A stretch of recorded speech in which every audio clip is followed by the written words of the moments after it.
دلیری کی جنگ لڑی، جام شہادت نوش کیا۔ عبداللہ ابن عمیر کلبی کا تابوت زیارت کے لیے لایا جا رہا ہے۔ سلام ہمارا حضرت عبداللہ ابن عمیر پر۔ عزیزوں، کوفے کا ایک اور باوقار عظیم عادل شب زندہ دار مجمع ابن عبداللہ کا جنازہ اور تابوت زیارت کے لیے لایا جا رہا ہے۔ سلام کیجئے ایک ایک جنازے جو کربلا میں نہ اٹھ سکے، سجاد غریب نے بنی اسد کے ساتھ شہدائے کربلا کو دفن کیا تھا، ان مظلوموں کی لاشیں آ رہی ہیں، شبیہہ تابوت ہے۔ لیجئے جبلہ ابن علی شیبانی کا تابوت زیارت کے لیے آ رہا ہے۔ سلام ہمارا یہ بھی امام کے ناصر و مددگار ہیں جنہوں نے جام شہادت نوش کیا۔ دامن وقت میں گنجائش نہیں جو میں ایک شہید کے مصائب پڑھ سکوں، ورنہ سو گواروں ایک شہید پر اگر 1 منٹ بولا جائے گا تو 72 منٹ ہوں گے۔ 72 منٹ آپ کھڑے نہیں ہو سکتے۔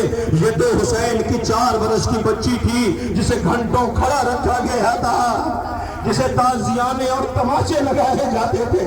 اللہ اکبر۔ لیجئے نعیم ابن اجلان انصاری کا تابوت آ رہا ہے۔ اللہ اکبر۔ حملہ اولا کے شہید ہیں، جام شہادت نوش کیا۔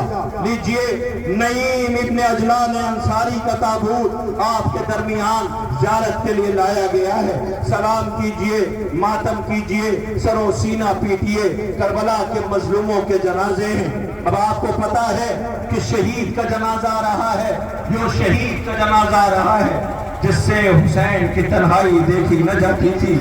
9 محرم شب تھی جو غریب زہرا کے پیچھے آقا نے محسوس کیا پیچھے کوئی آ رہا ہے۔ اب جو پلٹ کے دیکھا تو کوئی اور نہیں، نافع تھے۔ آواز دیا نافع کہ جی مولا، کہ نافع میں تیرا اچھا امام نہیں ہوں، کہ مولا کہ تمہارے چھوٹے چھوٹے بچے ہیں، جا گھر چلا جا۔ وہ روکے کہتے مولا میرے بچوں کا اتنا خیال جو خیمے میں الاتش ہائے پیاس کی آوازیں بلند کر رہے ہیں۔ لیجیے آپ کے درمیان نافع ابن ہلال کا تابوت زیارت کے لیے لایا گیا۔ اب آپ کے سامنے کربلا میں مکے سے لے کر کربلا تک جو آقا کا مؤذن رہا، جو اذان دیتا رہا، جس نے عجیب اہتمام کیا تھا، تاریخ کا نام ابو ثمامہ سیدوی بتاتی ہے۔ آپ کے درمیان جناب ابو ثمامہ سیدوی کا تابوت زیارت کے لیے لایا جا رہا ہے۔ سلام ہمارا کربلا کے ان مظلوم شہیدوں پر جنہوں نے جام شہادت نوش کیا ہے۔ آپ کے درمیان نعمان ابن عمرو کا تابوت زیارت کے لیے لایا جا رہا ہے۔ نعمان آپ پہ بھی ہم سو گواروں کا لاکھوں سلام ہو۔ بشر ابن عمرو کا تابوت زیارت کے لیے آ گیا ہے۔ اے بشر آپ نے بھی دلیری کی جنگ لڑی، حملہ اولا میں جام شہادت نوش کیا۔ یزید ابن زیاد کندی کا تابوت زیارت کے لیے آ رہا ہے۔ یہ بھی امام کی نصرت کے لیے کوفے کی سرزمین سے آئے، جام شہادت نوش کیا۔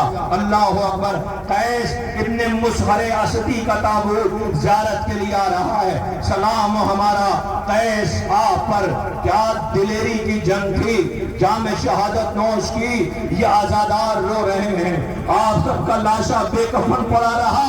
آج ان ناصران امام مظلوم کے درمیان یہ پردہ دار بہنیں، یہ بچیاں، یہ جوان، یہ خوگوار وعدہ کرتے ہیں جب تک حیات رہی غربت حسین پہ آنسو بہاتے رہیں گے۔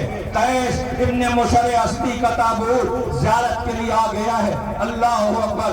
جنادہ ابن کعب کا تابوت زیارت کے لیے لایا جا رہا ہے۔ حملہ اولا کے شہید بکر ابن حی کا تابوت زیارت کے لیے آ رہا ہے۔ سلام ہمارا کربلا کے ان مظلوموں پر، سلام ہمارا ناصران امام مظلوم پر۔ آپ کے درمیان یہ تابوت ایک ایک زیارت کے لیے آ رہے ہیں۔ آپ سلام کیجئے، سر و سینہ پیٹئے، ماتم کیجئے۔ عمار ابن حسان الطائی کا تابوت زیارت کے لیے آ رہا ہے۔ عمار آپ پہ بھی ہم سو گواروں کا لاکھوں سلام ہو۔ آپ کے درمیان یزید ابن سعید کا تابوت زیارت کے لیے آ رہا ہے۔ ہاں سلام ہمارا حسین ابن علی کے ان تمام ناصرانوں پر سیف ابن حرس کا تابوت زیارت کے لیے آ رہا ہے۔ سلام ہو ہمارا کربلا کے ان مظلوموں پر۔ عمر ابن جنادہ کا تابوت آ رہا ہے۔ سلام ہو ہمارا آپ پر، یہ کربلا کے ناصران امام مظلوم ہیں، آپ کے درمیان عمر ابن جنادہ کا تابوت زیارت کے لیے لایا گیا۔ اللہ اکبر، ایک ایک جنازے کی زیارت کرنے روک دی، جب تابوت نہیں آ رہا، میں جس شہید کا نام لوں گا اس شہید کا جنازہ آپ کے درمیان آئے گا۔ یہ ماتمدار آپ ذرا دیکھیں، جہاں میں کھڑا ہوں جہاں تک نظر جا رہی ہے جنازے نظر آ رہے ہیں۔ اللہ اپنوں کے درمیان یہ جنازے ہیں، ایک بستی سے ایک جنازہ نکلتا ہے تو در و دیوار سے رونے کی آوازیں آتی ہیں، لیکن ان پیاسوں کے جنازے آ رہے ہیں جنہیں کربلا میں رلا رلا کے شہید کیا گیا ہے۔ آمادہ ہیں آپ؟ اب پتہ ہے کس کا جنازہ آ رہا ہے، کس کا تابوت آ رہا ہے، جس کے لیے علماء بیان کرتے ہیں حسین ابن علی علیہ السلام کے پاس جو بھی اذن لینے کے لیے آیا، امام نے ہر ایک سے جلدی اجازت نہ دی، کئی بار منتیں کرنی پڑی ہیں، پھر امام نے جام شہادت نوش کرنے کی اجازت دی۔ اب جو فقرہ کہنے جا رہا ہوں تڑپ جائیں گے آپ، لیکن جس شہید کا جنازہ آ رہا ہے اسے دوسری بار میں اجازت مل گئی تھی، دوسری دفعہ میں